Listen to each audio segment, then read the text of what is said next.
إن الحمد لله نحمده ونستعينه ونستغفره ونعوذ بالله من شرور أنفسنا ومن سيئات أعمالنا من يهده الله فلا مضل له ومن يضلل فلا هادي له وأشهد أن لا إله إلا الله وحده لا شريك له وأشهد أن محمدا عبده ورسوله أما بعد.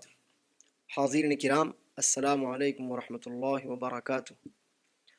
آداب زندگی کے سلسلے کی اس کڑی میں انشاءاللہ ہم وضو کا طریقہ اللہ کے رسول صلی اللہ علیہ وسلم کی سنت کی روشنی میں سیکھنے کی کوشش کریں گے۔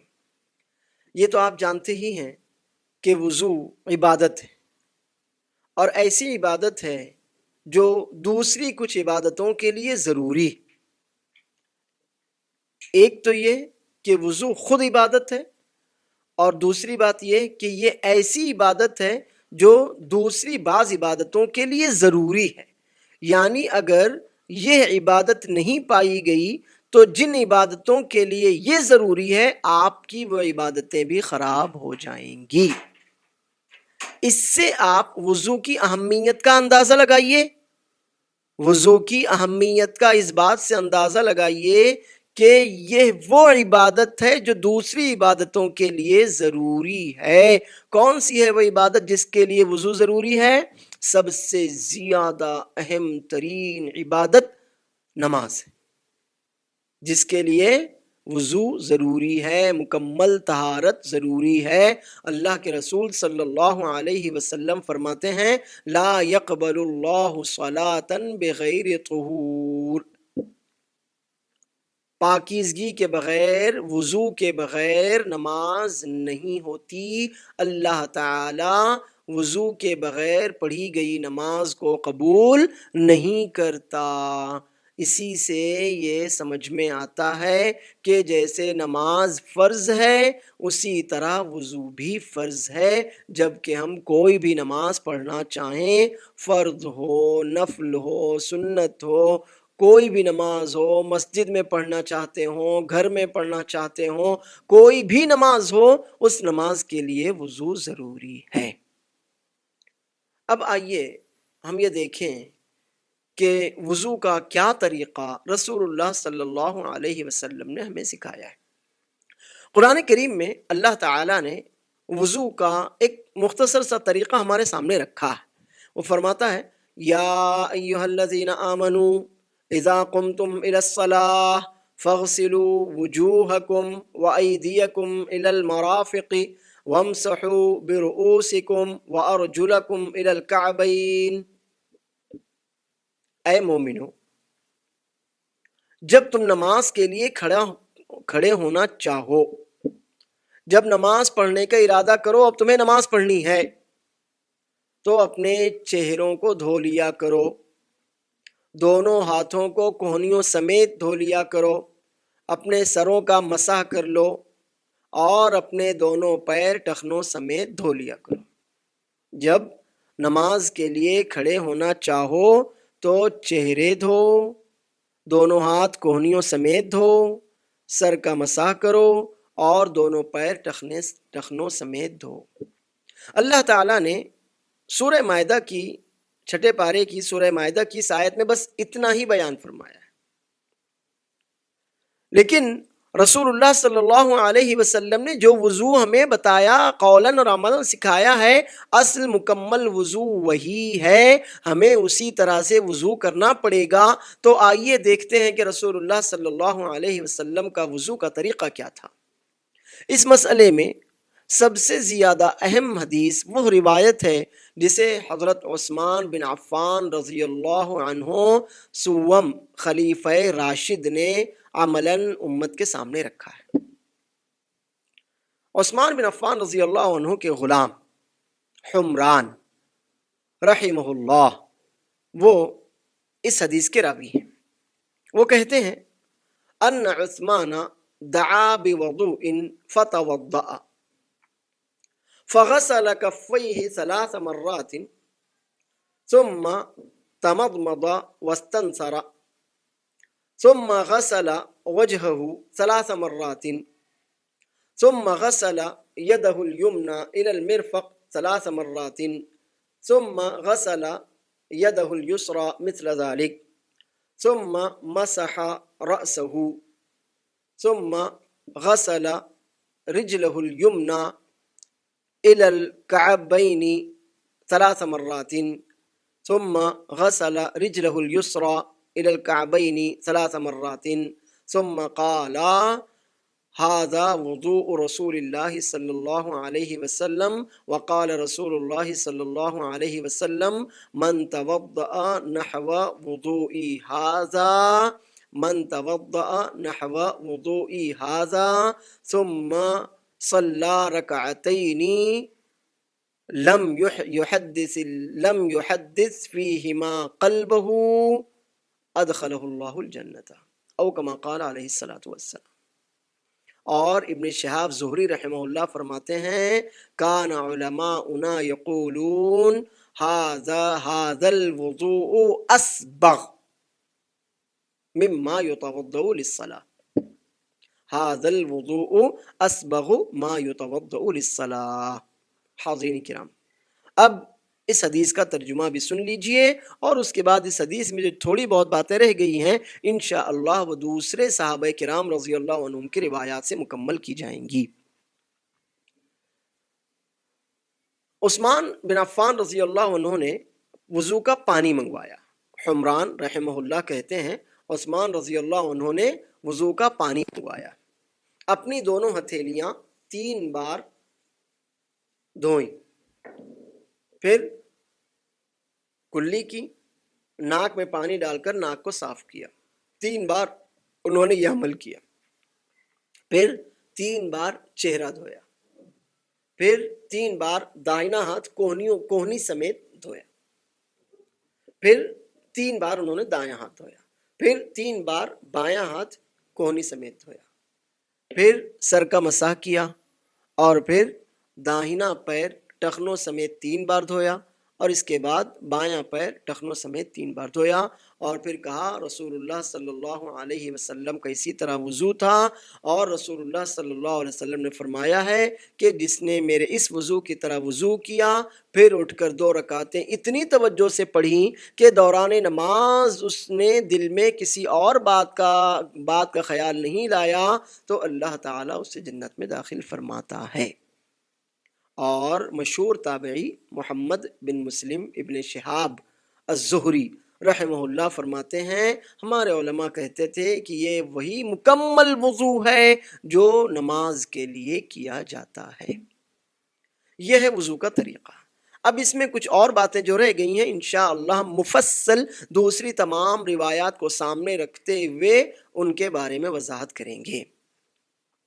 اب آپ کو وضو کرنا ہے، مثلاً آپ کو نماز پڑھنی ہے تو آپ وضو کرنا چاہتے ہیں، یا آپ کو قرآن کریم کی تلاوت کرنی ہے آپ وضو کرنا چاہتے ہیں، یا آپ کو خانہ کعبہ کا طواف کرنا ہے آپ وضو کرنا چاہتے ہیں، یا اس کے علاوہ بھی آپ استنجا سے آئے ہیں، قضاء حاجت سے آئے ہیں، وضو کرنا چاہتے ہیں، اچھی بات ہے۔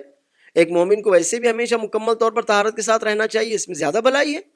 تو اب آپ کو وضو کرنا ہے تو آپ کیسے وضو کریں گے؟ اس کی 3 بنیادی باتیں پہلے جان لیجئے، اس کے بعد انشاءاللہ طریقہ بھی جانیں گے۔ سب سے پہلے یہ ہے کہ وضو عبادت ہے اور کوئی عبادت نیت کے بغیر قبول نہیں کی جاتی، لہٰذا سب سے پہلے آپ کے دل میں یہ نیت ہونا چاہیے کہ میں وضو کر رہا ہوں۔ اگر کوئی شخص بغیر نیت یوں مکمل طور پر اسی طرح ہاتھ پیر دھو لے، کلی کر لے، ناک صاف کر لے، سر کا مسح کر لے جس طرح وضو میں کیا جاتا ہے، لیکن اس کی یہ نیت نہ ہو وضو کی، تو اس کا شرعی وضو نہیں مانا جائے گا، اس کی عبادت والا وضو نہیں ہوگا۔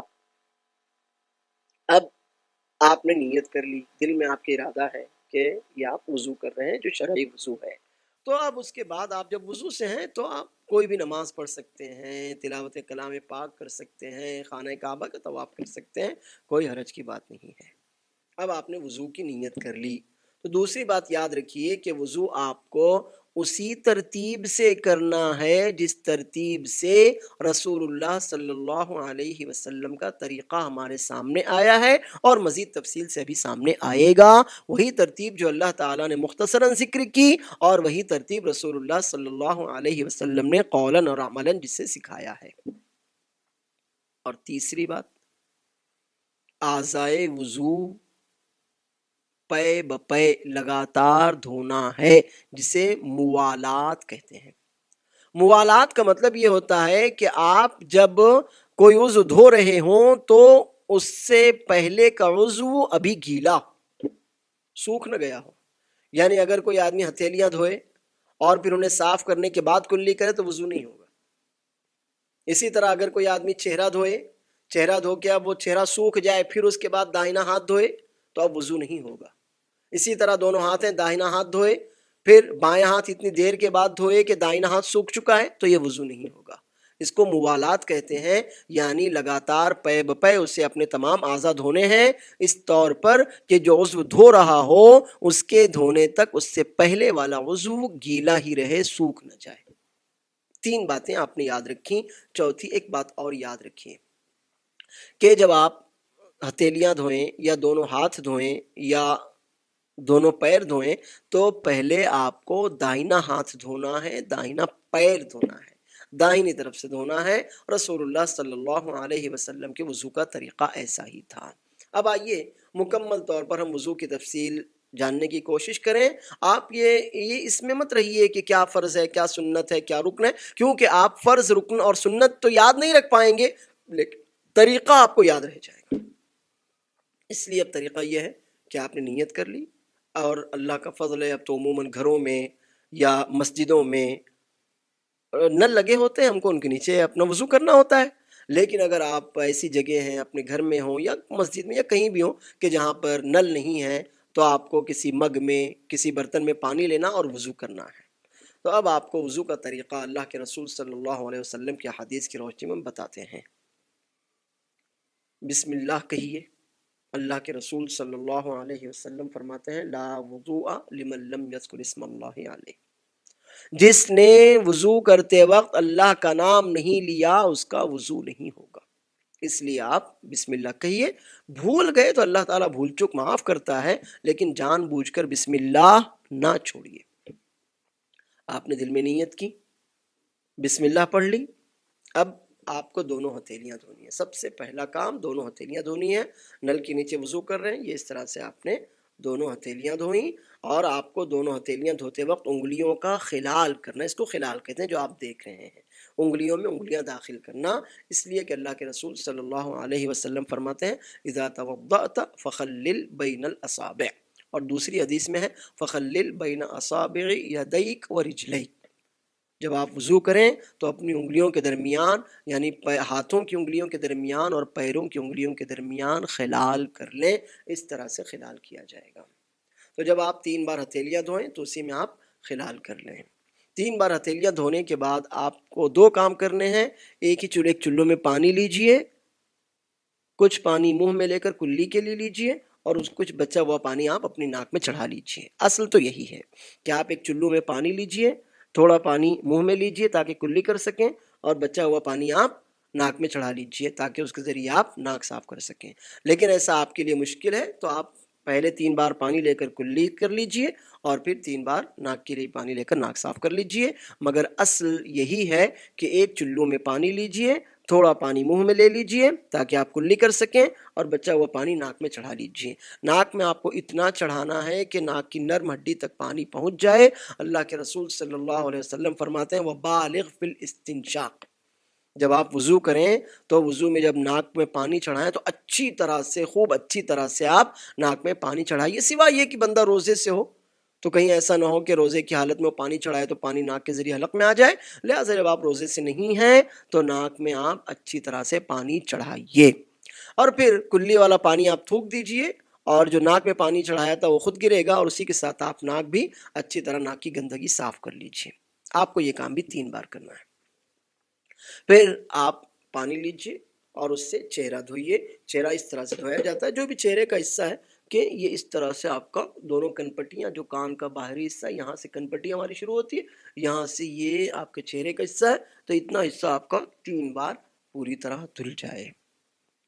آپ نے ہتھیلیاں دھو لی، کلی کر لی، ناک میں پانی چڑھا کر ناک صاف کر لی، اور پھر چہرہ بھی 3 بار دھو لیا۔ اب آپ کو داہنا ہاتھ دھونا ہے، تو داہنا ہاتھ آپ کو انگلیوں سے دھونا ہے، یہاں سے نہیں، یہ کوہنیوں سمیت دھونا ہے۔ یعنی یہ ہے کہ جب آپ مثلا نل کے نیچے ہیں تو نل کے نیچے آپ یا تو ہاتھ لگا دیجئے، یہ کوہنی سمیت آپ پورا ایسا ہاتھ دھوئیے، اور اگر آپ نل کے نیچے نہیں ہیں، ہاتھ میں پانی لے رہے تو یہ پانی ایسا لیجئے کہ اور پھر کوہنی سمیت اس کو آپ نیچے تک لے کر آئیے۔ آپ کی انگلیاں بھی ہاتھ کے دھوئے جانے میں شامل ہوں گی، ہتھیلی اور انگلی، آپ ہتھیلیاں دونوں ہاتھوں کی اور انگلیاں دونوں ہاتھوں کی آپ ہاتھوں کے دھونے کے ساتھ دھوئیں گے، کونیوں سمیت، انگلیوں سمیت۔ یہ آپ کو پہلے داہنا ہاتھ 3 بار دھونا ہے اور پھر بایاں ہاتھ 3 بار دھونا ہے۔ اس کے بعد آپ کو سر کا مسح کرنا ہے۔ سر کا مسح کرنے کا طریقہ یہ ہے، رسول اللہ صلی اللہ علیہ وسلم دونوں ہاتھیوں لیتے، سر میں ہاتھ میں پیسہ پانی لیتے، اور اس کے بعد یہ یہاں سے جہاں سے سر شروع ہوتا ہے وہاں سے سر کے پچھلے حصے تک، جیسے گدی کی ہڈی کہتے ہیں، گردن کی جو ہماری ہڈی ہوتی ہے وہاں تک آپ لے جائیے، اور پھر اسی طرح واپس اس جگہ ہاتھ لے آئیے جہاں سے آپ نے شروع کیا تھا۔ سر کا مسح کرنے کے بعد آپ کو اپنے کانوں کا مسح کرنا ہے۔ کانوں کا مسح کرنے کے لیے آپ کو الگ سے پانی لینے کی ضرورت نہیں ہے، وہی پانی جو سر کے مسح کے بعد آپ کی انگلیوں ہاتھوں میں باقی ہے، آپ کلیمے کی انگلی کانوں میں اندر داخل کیجئے اور انگوٹھے کانوں کے باہری حصے پر رکھیے۔ اس طرح سے آپ کانوں کا مسح اسی پانی سے کر لیجئے جو سر کے مسح کے بعد آپ کے ہاتھوں پر انگلیوں پر لگا ہوا تھا۔ اب آپ کو دونوں پیر دھونا ہے، دونوں پیر ٹخنوں سمیت دھوئے جائیں گے، بس دونوں، پہلے آپ داہنا پیر ٹخنوں سمیت دھو لیجئے، ایڑیاں اچھی طرح دھیان دیجئے سوکھی نہیں رہنا چاہیے، اگر ایڑی سوکھی رہی تو رسول اللہ صلی اللہ علیہ وسلم کا فرمان بہت شدید ہے، وَيْلٌ لِلْأَعْقَابِ مِنَ النَّارِ، جن لوگوں کی ایڑی سوکھی رہ جائے ان کے لیے جہنم کی تباہی ہے۔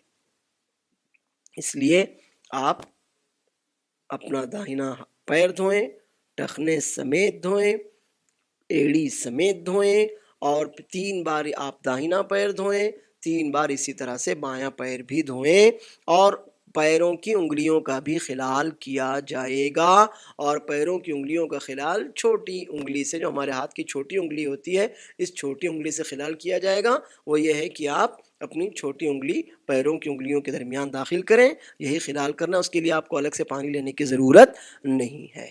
اب یہ ہو گیا آپ کا وضو۔ ایک کام اور، اللہ تعالیٰ نے آپ کو اگر داڑھی دی ہے تو اللہ کے رسول صلی اللہ علیہ وسلم فرماتے ہیں، اللہ کے رسول صلی اللہ علیہ وسلم نے وضو کیا تو ایک چلو میں پانی لے کر اسے داڑھی میں داخل کیا، اور اس طرح سے انگلیوں سے داڑھی میں خلال کیا، اور فرمایا جبرائیل علیہ السلام میرے پاس آئے اور مجھے داڑھی میں خلال کرنے کا حکم دیا۔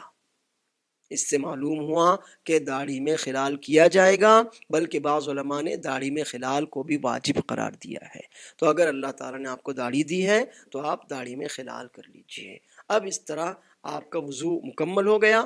داڑھی میں خلال آپ اپنے چہرہ دھونے کے ساتھ خلال کر لیجئے، اور نہیں تو جب آپ سر کا مسح کریں تب کر لیجئے، لیکن چہرہ دھونے کے ساتھ ہی خلال کر لیں تو انشاءاللہ آپ کے چہرے اور داڑھی کا مسئلہ پورا حل ہو جائے گا۔ اب یہ آپ کا وضو ہو گیا۔ اگر اعضائے وضو میں سے کسی عضو پر کوئی ایسی چیز لگی ہے جس سے پانی نہیں پہنچ سکتا، مثلا خواتین نیل پالش لگا لیتی ہیں تو وہ نکالنی پڑے گی، پینٹ لگ جاتا ہے تو اسے چھڑانا پڑے گا، سوائے یہ کہ کوئی ایسی چیز ہو کہ جسے فوری طور پر چھڑایا جانا ممکن نہ ہو، جیسے کہ آپ نے ووٹ دیا ہے تو ووٹ کا جو وہ نشان ہوتا ہے وہ آسانی سے کے ساتھ نہیں چھوٹتا، یا کچھ ایسے نشانات انسان کے جسم پر آئل وغیرہ کے، پینٹ کے لگ جاتے ہیں جو آسانی سے نہیں چھوٹتے، تو لا یکلف اللہ نفسا الا وسعها، جتنی آپ کو استطاعت ہے آپ اتنی محنت، اتنی کوشش کیجئے، اور جو آپ کی استطاعت کے باہر ہے اللہ تعالیٰ آپ کی اس پر گرفت نہیں کرے گا۔ اسی طرح کوئی عضو ایسا ہوتا ہے، اللہ نہ کرے کسی کے ساتھ حادثہ ہو، اس کے ہاتھ پر یا پیر پر پلاسٹر چڑھا ہو، اب ہاتھ یا پیر پر اگر پٹی بندھی ہوئی ہو، زخمی ہو، تو آپ اس کو پانی ڈال کر مزید خراب نہ کیجئے، نہیں، بلکہ آپ اس کا مسح کر لیجئے۔ یعنی جیسے کہ دائیں ہاتھ پر کسی کے پلاسٹر چڑھا ہے، اللہ عافیت میں ہم سب کو رکھے، محفوظ رکھے، جو بیمار انہیں شفا بھی دے، تو ہاتھ گیلا کرے اور دائیں ہاتھ پر پھیر لے، یا بائیں ہاتھ پر ہے تو بائیں ہاتھ پر پھیر لے، اور اگر گیلا ہاتھ پھیرنا بھی ممکن نہ ہو تو کوئی بات نہیں، ویسے ہی آپ اتنا وہ حصہ چھوڑ دیں، اللہ رب العالمین معاف کرنے والا ہے، اور اللہ کی طرف سے اتنی زیادہ بھی سختی نہیں ہے کہ آدمی اپنی جان جوخم میں ڈال دے۔ اگر اس کے علاوہ اگر پانی استعمال کرنا بھی ممکن نہ ہو کہ آپ کے پاس پانی ہے لیکن اتنے آدمی اتنا بیمار ہے کہ پانی استعمال نہیں کر سکتا، تو کوئی بات نہیں، وہ تیمم کر لے، اور اگر تیمم بھی نہیں کر سکتا تو کوئی بات نہیں، وہ جس حالت میں اسی حالت میں نماز پڑھ لے۔ اب یہ ہو گیا آپ کے وضو کا طریقہ، آپ نے قرآن کریم کی آیت کریمہ اور رسول اللہ صلی اللہ علیہ وسلم کی احادیث مبارکہ کی روشنی میں اپنے وضو کا طریقہ اچھی طرح سے جان لیا۔ اب یہ بھی جاننا ضروری ہے کہ وضو کن چیزوں سے ٹوٹ جاتا ہے، تاکہ ہم محتاط رہیں، احتیاط کریں اور ان چیزوں سے پرہیز کریں، یا اگر وہ ہو جائے ہمارے جانے میں یا جان بوجھ کر یا بغیر جانے بوجھے بھی فطری طور پر بھی ہو جائے تو ہم فوراً وضو کر لیں، خاص طور پر جب نماز پڑھنا چاہیں۔ ان وہ امور جن سے وضو ٹوٹ جاتا ہے انہیں نواقض الوضو کہتے ہیں، یعنی وضو کو توڑ دینے والی چیزیں۔ سب سے پہلی چیز، پیشاب اور پاخانے کی جگہ سے کچھ بھی نکل جائے، ہوا خارج ہو جائے، پیشاب نکل جائے، پاخانہ نکل جائے، یا پیشاب پاخانے کی جگہ سے خون یا گندگی نکل جائے کسی بھی طرح کی، تو اس سے وضو ٹوٹ جاتا ہے۔ لا يقبل اللہ صلاة من احدث حتی یتوضا، جس بندے سے حدث ہو گیا ہو، ہوا خارج ہو گئی ہو، قضاء حاجت والا کوئی مسئلہ ہو گیا ہو، تو اللہ تعالیٰ اس کی نماز قبول نہیں کرتا جب تک کہ وہ دوبارہ وضو نہ کر لے۔ تو سب سے پہلی چیز جس سے وضو ٹوٹ جاتا ہے وہ پیشاب اور پاخانے کی جگہ سے کسی چیز کا، ہوا کا، پیشاب کا، پاخانے کا یا کسی اور گندگی کا نکل جانا ہے۔ دوسری چیز، آدمی اونٹ کا گوشت کھا لے، اونٹ کا گوشت کھانے سے وضو ٹوٹ جاتا ہے۔